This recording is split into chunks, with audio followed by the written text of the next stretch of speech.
तो दोस्तों अब अगला क्वेश्चन देखते हैं हम लोग। 5 bells ring together at the interval of 3, 5, 8, 9, 10 seconds. All the bells ring simultaneously at the same time. They will again ring simultaneously after. तो आप इस क्वेश्चन को देखने से एक बात समझ रहे हैं। आपको ये कह रहा है कि अगर एक साथ बजना, अगली बार वो कब एक साथ बजेंगी रिंग्स, मतलब आपसे मीटिंग पॉइंट की बात कर रहा है। और अगर मीटिंग पॉइंट आपको पता करना, मतलब आपको एलसीएम पता करना है। एलसीएम ऑफ क्या? 3, 5, 8, 9 एंड 10। तो 3, 5, 8, 9 और 10 का एलसीएम कितना होगा आप डायरेक्ट पता कर सकते हैं। बिगेस्ट नंबर 10 है, 10 कंसीडर कर लीजिए, फिर 9, और 9 के बाद फिर 8 का 4 इधर कंसीडर हो जाएगा क्योंकि 8 का 2 5 को कैंसिल कर देगा। 5 तो 10 में ही, 5 2 जा 10 और 3 3 जा 9। तो ये एलसीएम हो जाएगा। और अगर आप इसको सोल्व करें तो कितना आ जाएगा? 360 seconds. After 360 seconds they will ring together. मगर ऑप्शन में आपके पास मिनट है, तो सेकेंड को आप मिनट में कन्वर्ट कर सकते हैं बाई 60। मतलब कितना मिनट्स बाद? 6 minutes after they will ring simultaneously. Okay, चलो नेक्स्ट क्वेश्चन देखते हैं। 6 bells begin to toll together at toll respectively at interval of 3, 4, 6, 7, 8 and 12 seconds. After how many seconds will they toll together again? मतलब फिर meeting point पूछ रहा है। तो same वही प्रोसेस। मीटिंग पॉइंट मतलब एलसीएम। एलसीएम किसका कंसीडर करेंगे हम लोग? 3, 4, 6, 7, 8 एंड 12 का।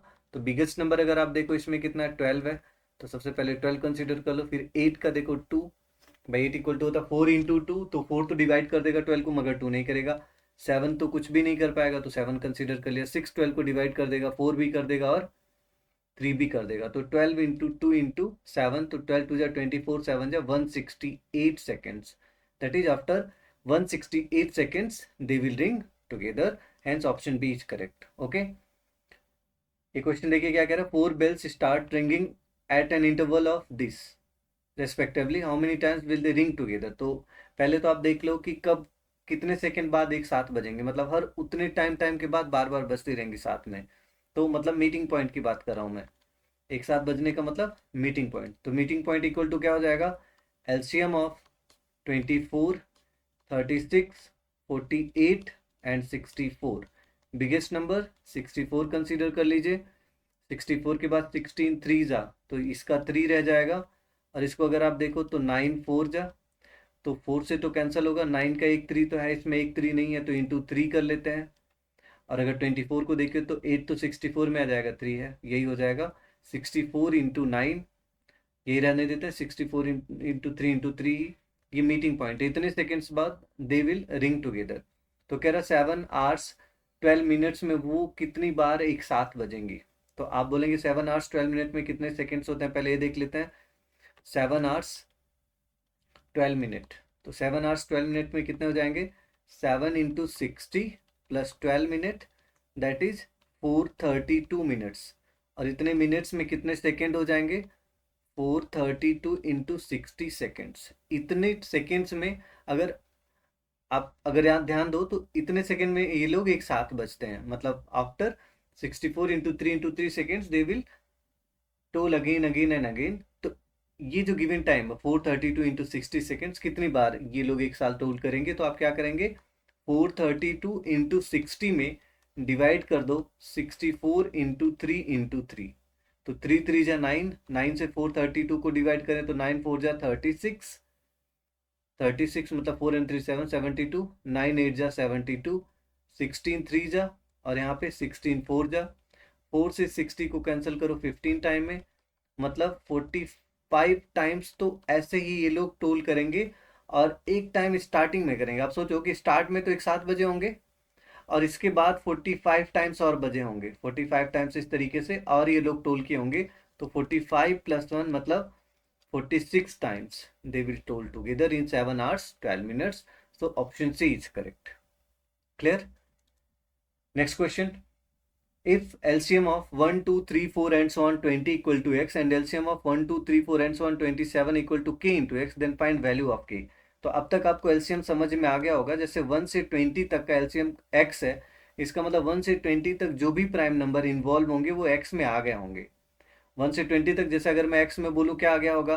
देन यू विल रियलाइज कि x में तो 2 भी आ चुका होगा, x में 3 भी आ चुका होगा, 5 भी, 7 भी, ऐसे ही 7 के बाद 9, 9 का एक 3 तो आ चुका है, तो एक 3 आ गया होगा, है ना। तो 10 का 5 आ ही चुका है, अगर प्राइम नंबर कंसीडर किए सब तो आ ही गए होंगे। 6 का अगर देखो तो 3 2 जा 6 भी आ गया। और फिर इस तरीके से सारे नंबर 1 से 20 तक, अगर आप एलसीएम कह रहे हो x है, तो x में वो 1 से 20 तक के सारे नंबर प्राइम नंबर इन्वॉल्व होंगे। फिर आपसे पूछ रहा है 1 से 1 2 3 4 एंड सो ऑन 27 तक का अगर एलसीएम k इंटू एक्स है, तो k की वैल्यू पता करनी है। तो आप बोलेंगे देखो x में तो हमने 20 तक के प्राइम नंबर इन्वॉल्व कर लिया है, अब 20 के बाद क्या आएगा 21। तो क्या 21 में क्या आता है 3 और 7, तो 1 से 20 तक में 3 भी आता है, 7 भी आता है, वो भी इन्वॉल्व हो गया होगा। 22, 1 से 22 तक में क्या आता है 22 में 11 और 2, 11 और 2 1 से 20 तक में ऑलरेडी आ चुके हैं। 23, हाँ, तो k की वैल्यू एक तो 23 हो जाएगी। 23 इंटू 24, 24 में अगर आप देखो तो 2 3 बार आया, वो तो यहाँ पे भी आ चुका, 8 आया ही होगा 1 से 20 तक में, तो आ चुका होगा। और 3 भी आ चुका है, तो 24 नहीं, 25 में देखिए 5 2 बार आएगा, मगर 1 से 20 तक प्राइम नंबर 5 केवल एक बार आया होगा, इस वजह से 23 इंटू 5। और 27 का देख लो, 26 का 13 और 2 तो आया है, 27 का एक 3 नहीं आया होगा, तो यही आंसर हो जाएगा आपका। मल्टीप्लाई कर लो, 345 will be our answer. Clear. तो ये एलसीएम के डेफिनेशन से आप समझ सकते हैं। नेक्स्ट क्वेश्चन, तो थ्योरेटिकल बेस्ड है, which of the following statement is true, HCF of two numbers is smallest common divisor. ये तो गलत है, स्मॉलेस्ट नहीं ग्रेटेस्ट कॉमन डिवाइजर होता है। LCM of two natural numbers is divisible by their HCF. हाँ, दो नंबर्स का या दो से ज्यादा नंबर्स, मतलब नंबर्स का जो एलसीएम होता है वो हमेशा उनके एचसीएफ से डिवाइड होता है, ये बात 100% श्योर है। एचसीएफ डिवाइड करता है तो एलसीएम में तो सारे नंबर इन्वॉल्व है, तो एचसीएफ सभी नंबर्स को डिवाइड करता है। एचसीएफ प्लस एलसीएम बोला, प्लस नहीं इनटू होगा तभी बात सही होता। और टू प्राइम नंबर्स का एलसीएम 1 नहीं होता, एचसीएफ 1 होता है, तो ऑप्शन डी भी करेक्ट है। Hence option B is correct, मतलब ऑप्शन ए सी डी गलत है, करेक्ट नहीं इनकरेक्ट है। Option A C D incorrect है, इस वजह से ऑप्शन बी करेक्ट होगा। क्लियर। चलो नेक्स्ट क्वेश्चन देखते हैं। The ratio of two numbers is 9:11 and their HCF is 18, then their LCM is. तो दो नंबर्स अगर आपको दिया है, रेशियो दिया है, तो जब भी रेशियो में नंबर्स होता है तो आप क्या करते हैं, एक नंबर को मानेंगे 9x और एक को 11x। अब इन दोनों का एचसीएफ अगर मैं देखूं तो 9 और 11 में तो कुछ भी कॉमन नहीं है, तो एचसीएफ केवल कितना रह जाएगा x। और हमारे क्वेश्चन में एचसीएफ कितना दिया है 18, तो x का वैल्यू कितना आ जाएगा 18। अब पूछा एलसीएम क्या होगा, तो 9x और 11x का अगर मैं आपसे पूछूं एलसीएम कितना होगा, तो 9 इंटू 11, इन दोनों में कुछ भी कॉमन नहीं, और इंटू एक्स हो जाएगा एलसीएम। अब x के जगह पर वैल्यू पुट कर देते हैं, तो 9 इंटू 11 इंटू 18 मल्टीप्लाई करो, कितना आ जाएगा 1782 बाई 11 9 जा 99 इंटू 18 कर लो, 18 9 जा 72, मतलब यूनिट डिजिट तो 2 आना, तो फर्स्ट ऑप्शन ही करेक्ट होगा। क्लियर। ओके नेक्स्ट क्वेश्चन देखो। HCF and LCM of two numbers और this and ratio of this number this, then find larger number. तो आपको एचसीएफ या एलसीएम में से कोई एक दिया हो, आंसर आ जाएगा। अगर रेशियो 3:5 है तो एक नंबर को मान लो 3x, एक 5x। अब अगर मैं पूछूं कि इनका एचसीएफ कितना होगा, तो 3x और 5x का आप देख सकते हैं एचसीएफ x होगा। क्वेश्चन में एचसीएफ कितना दिया है 48, तो x का वैल्यू आ गया 48। क्लियर।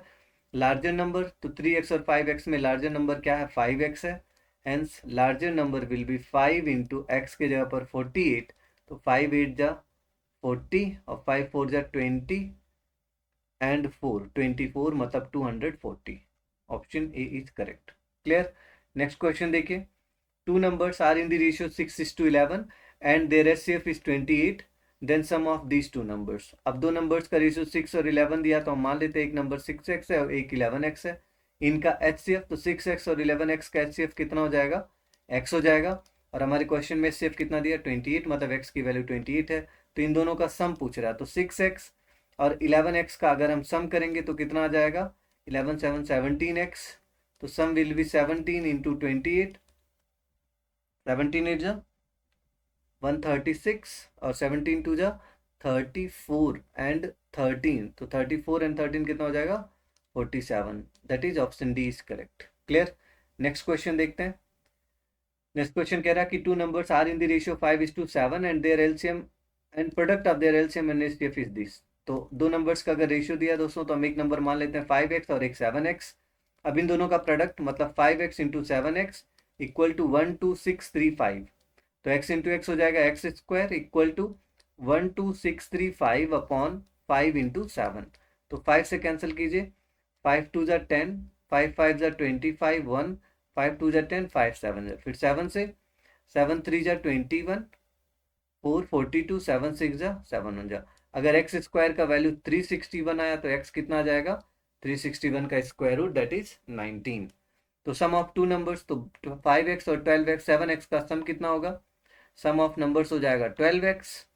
सो 12 इंटू 19, तो 19 टू जा 38, 19 1 जा 19 and 3 to 22। Option A is correct. Clear. Next question, SCF of two numbers is 29 and other two factors of their LCM is 15 and 13.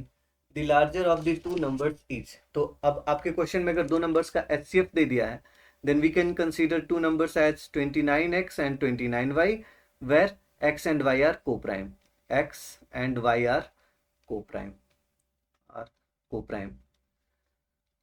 Okay, तभी तो HCF 29 हो सकता है। अब इनका एलसीएम कितना दिया है, 15 दिया है, सॉरी 2 फैक्टर दिया है एलसीएम को। वैसे इनका एलसीएम कितना होगा, 29xy, है ना। अब इनमें से एक नंबर मान लो x 15 होगा और दूसरा नंबर 13 होगा, तो अदर टू फैक्टर्स 15 और 13 दिया ही था, तो x की वैल्यू 15, y की वैल्यू 13। तो कह रहा लार्जर नंबर क्या होगा। तो अगर हम लोग x की जगह पर 15 रखें और x की जगह पर 13 रखें, तो ऑब्वियस है कि 29 इंटू 15 बिगर नंबर आएगा या लार्जर नंबर आएगा। So larger number equal to 29 into 15. If we multiply it, we'll get 435. That is option B is correct. Okay.